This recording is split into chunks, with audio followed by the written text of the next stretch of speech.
My name is Hannah and welcome to the Acreless Homestead. A few years ago we moved to Tampa and started thinking about how much can we raise on our own land. We live on a very small, less than a quarter-acre lot in suburbia, and we really wanted to stretch what that meant as far as production of food for our family, learning to live off the land while still being in the thick of modern convenience. Today we're growing food, keeping bees, raising chickens, making sourdough, really just learning as much as we can. And so I figured I would start a YouTube channel to follow along. So if you're interested in that kind of thing, building a productive life wherever you are, you're in the right place. Today I'm just going to be going through what not a typical day looks like, but I'll say a prep day. As anything else in the homestead, it kind of goes through ebbs and flows. There's days where I'm doing a lot and there's days where I'm not doing anything. This is one of those days where I would say that I'm doing a good amount of work, prepping, a few different projects going, so I figured it'd be a good thing to show some different projects that happen on a fairly regular basis here. I've been getting super into cheese making lately, and so today is going to be my third batch of cheese. This one's going to be a Monterey Jack cheese. I've already made a Gouda and a farmhouse cheddar, and I'm having so much fun learning. It's interesting how the ingredients don't change all that much from recipe to recipe, but it's all about like kind of the techniques you're using make a totally different cheese. So I'm excited to learn a new one this week. I'm also going to be making two different kinds of bread, just a regular sandwich loaf. That's a recipe that I learned from Homesteading Family, which if you don't follow them already, they're a super great resource.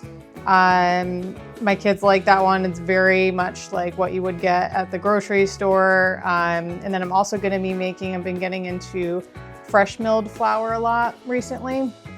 So I'm going to be making a fresh milled flour sourdough loaf.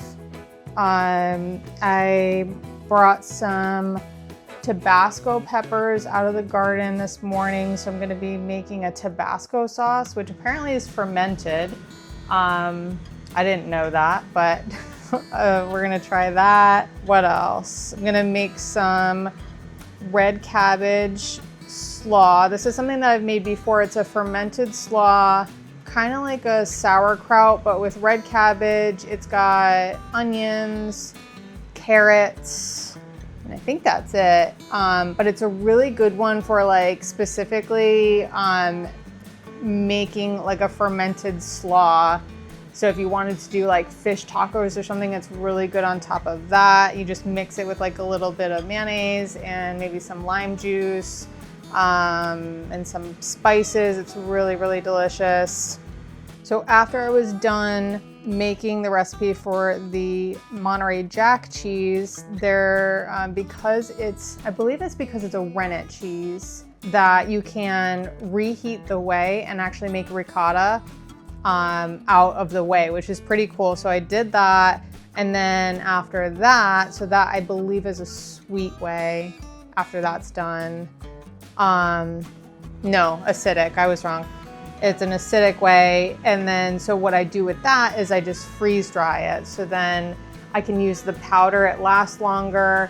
I just put it in Mylar bags and seal it. And then what I'll do is I'll rehydrate that for when I make bagels.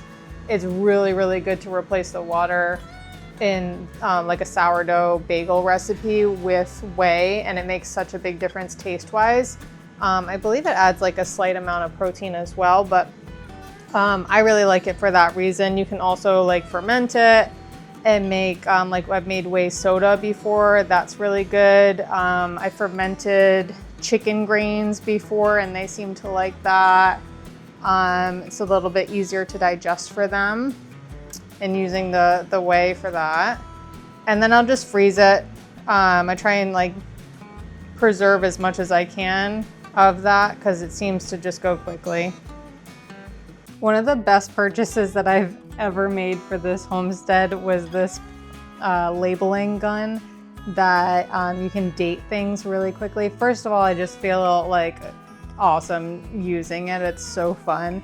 I feel like I work at a supermarket. But it's really quick and easy, especially if you're making like if you're canning. That's been super helpful to just like quickly label each can with whichever date it was canned. But it also makes for great labeling for like leftovers. Literally everything I put a date on just because I'll forget instantly when I made it. Love that thing. Highly recommend, and it's not that expensive actually. I had a really hard time with brewing kombucha. For whatever reason, I could never really get it super effervescent and carbonated. And so I started recently, a couple months ago, with water kefir. I got the grains from Azure Standard. They came dried and I just rehydrated them. And it's so much easier. It's something that you can kind of like continuously brew. I just do like a couple every other day, and it's something that takes 5 minutes, you know, while I'm making my morning coffee. I just kind of like do that. You can make so many different flavors, which is also the same with kombucha, but I just find it so much easier because it's less time to ferment and it gets way more carbonated. I don't know if that's just me or if other people have had the same experience, but I really love it. It tastes like soda. So I've been really enjoying that. I was so excited about this sourdough fresh milled flour loaf. It took me so long to really perfect the recipe. This time I tried preheating the oven much hotter than I normally would. And instead of putting ice cubes in the Dutch oven with the loaf, before I put it in the oven, I spritzed it with some water instead. And the crust came out so crispy and perfect texture. And that night I cut open into it and had a nice slice of buttered toast. And I took my first bite and I was like, this tastes weird.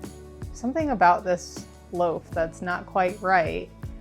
And a couple bites into it, I realized I forgot to add salt to it. So although it was a beautiful loaf and had the perfect crust, I ended up making breadcrumbs with the rest of it because it just didn't taste good at all. This sandwich loaf is perfect for kids. My daughter loves to have peanut butter sandwiches on it, so I try and keep that stocked up. We ended up buying a slicer. I think it's a deli slicer, just off Amazon.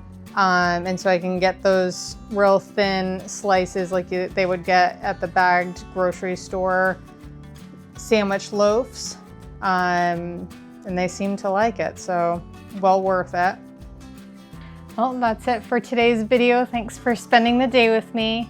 As I'm getting this channel started, I'm experimenting with different types of content and sharing a little bit of everything that's going on around here. So you know, gardening, homesteading, beekeeping, sourdough, cheese making, all the things.